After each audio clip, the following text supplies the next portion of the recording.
Bonjour Claire. Bonjour Marc. On démarre donc des petites vidéos pour parler des gens avec qui on travaille et qu'on aime bien. C'était parler, si tu veux présenter ton activité, qui est assez originale autour des fresques et autres. Donc voilà, Ok. je te laisse parler. Bon, moi, au départ, je suis artiste peintre et je me dirige dans deux directions. D'une part, des toiles, c'est vraiment un travail d'artiste peintre avec des créations personnelles euh, sincères et comme tout ce que je fais, je pense. Et d'autre part, des peintures murales sur les façades d'immeubles et de bureaux, souvent des choses un petit peu monumentales. Et voilà.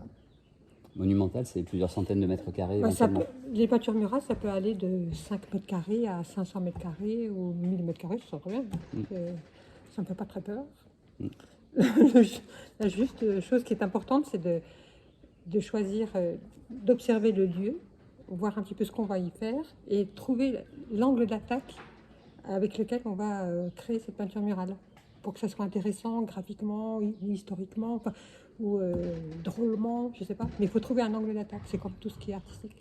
Et, voilà. Et après, il faut utiliser des bonnes peintures, des bons supports, des bonnes peintures et y aller physiquement. Parce que là, tu es toute seule sur ton Ouais, je échafaudage travaille avec ta seule. petite palette de couleurs. Oui. Et, Ah ouais. et est-ce que tu peux expliquer justement quand on s'est rencontrés, c'était il y a 5, 6 ans, 7 Ouais. ans peut-être maintenant, ce que tu faisais avant, comment tu le faisais et ce que tu as pu faire grâce aux peintures de Ah chez ouais, Caïn. ça a totalement changé. Autrefois, je prenais des peintures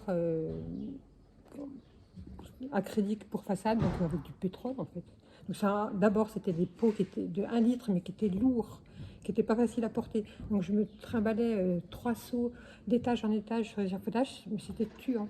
Tandis que là, maintenant, j'utilise des petits biberons de Kain et je mets tout ça dans un seau, mais ça a l'air bête, mais ça me change la vie.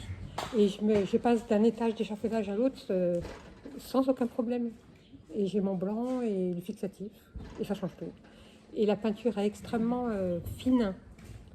C'est ce que j'aime dans les peintures. C'était ça, voilà, les biberons.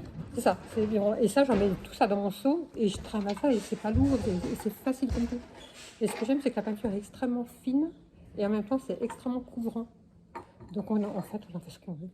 Et les peintures, les couleurs sont belles et on peut faire des mélanges très. On fait tout ce qu'on veut avec ça. Et ça, c'est pareil, la durabilité. Donc, on peut être sur des supports à la chaux ou Oui, sur bah, des toujours supports pareil. ciment. Il faut toujours que les supports soient bons. Il faut que ce soit nickel. Il faut que chaque étape soit nickel. Le support soit sain et bien fait. Voilà. Que ce soit bien échafaudé. Et toutes les étapes doivent être faites correctement. Voilà. Mais après, voilà, que ça joue. À créer. Voilà. Et donc, Et voilà. moi, j'adore. On fera le lien donc, sur le site Ok. écolodev, la .xyz, et on mettra des photos justement des réalisations et de ce que tu as fait. D'accord. Et ce qui est bien, c'est qu'on peut avoir facilement des conseils. Et ça, c'est important. Vraiment. Parce que quand on est tout seul sur un chantier, c'est autant s'entourer de personnes adéquates. Merci beaucoup.